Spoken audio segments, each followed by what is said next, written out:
The old Henry was very angry all the time, and I had a real tendency to lash out.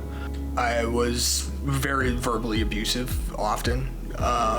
Meth was my drug of choice, so that added to a lot of mental confusion and just a whole gamut of emotions that I couldn't handle.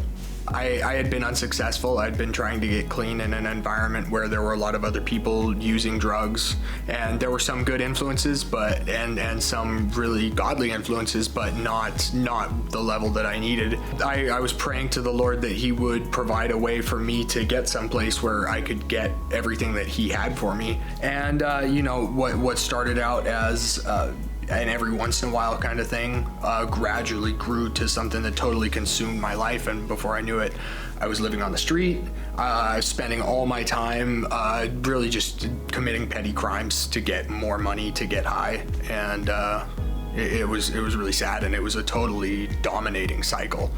I look back on the man that I became with just sometimes with disgust, but often with just a lot of pity for how lost I was, how confused I was, how searching I was, how little purpose I had. My real rock bottom came about 6 months before I came to New Heart. I remember the date. It was November 10th.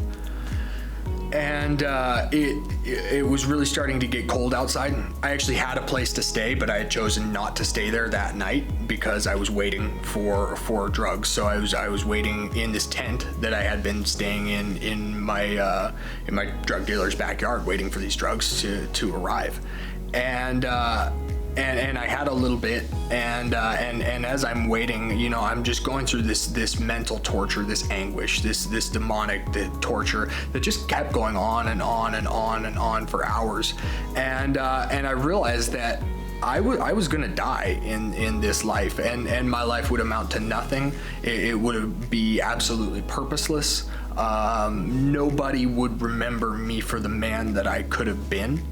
But they would certainly remember everything that I was at that point in time, and I realized how much I'd hurt my family, and just this turmoil of thoughts was really torturous to me, and I started to call out to God in a way that I had never done before in my life. I felt a very clear call to work at the food bank, something that I was already doing as volunteer work, but a call to really embrace that and make it personal. And then I felt a call to start doing homeless ministry. And it was just a thought that I could not get out of my head. Just thinking about where I had come from, people that I know that are still homeless, and just the growing size of the need. And I just found myself thinking about it more and more often. And the more I prayed about it, the more He confirmed that this was a path for me to go down.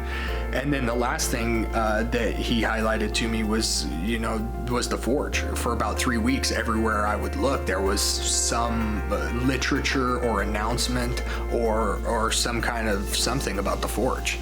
And so as I prayed about that, I felt Him highlighting that to me, and I asked Pastor Evan out for lunch, and we talked about it, and here I am.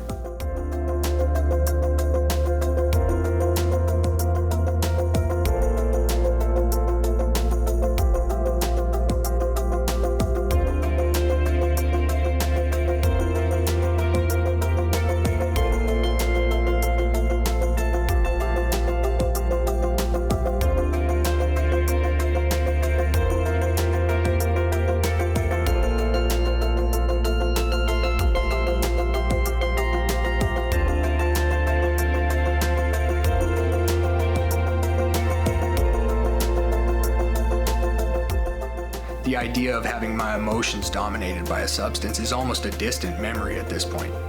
And it's been a long process to get here. I've been here for almost a year and a half, and I spent 6 months before this really trying hard to stay clean. So it's been a lapse of time, but in that honestly short amount of time relative, God has just poured His grace out on me, and He's changed the man that I am. I'm not the man I once was. I thought that at some level I would still wrestle with desires to use and some kind of connection between my emotions and substance for the rest of my life. and God has completely taken that from me. I remember knowing the amount of anguish that my parents were going through in the midst of my addiction, and really being heartbroken about it, trying to block it out because there was nothing, I felt I could do nothing to change it, but still having a weight inside of me because of that. And I know that I'm only alive today because of the prayers of my mother. I know that I'm only alive today because of the work that God did in my parents' hearts while He was calling me back from addiction. All I can say is don't give up. Don't give up in prayer.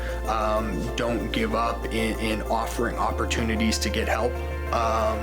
Don't give up in your faithfulness to God just because all these circumstances are happening in life, because God is powerful, and in His timing, when He acts, it's so quick, and then everything's changed.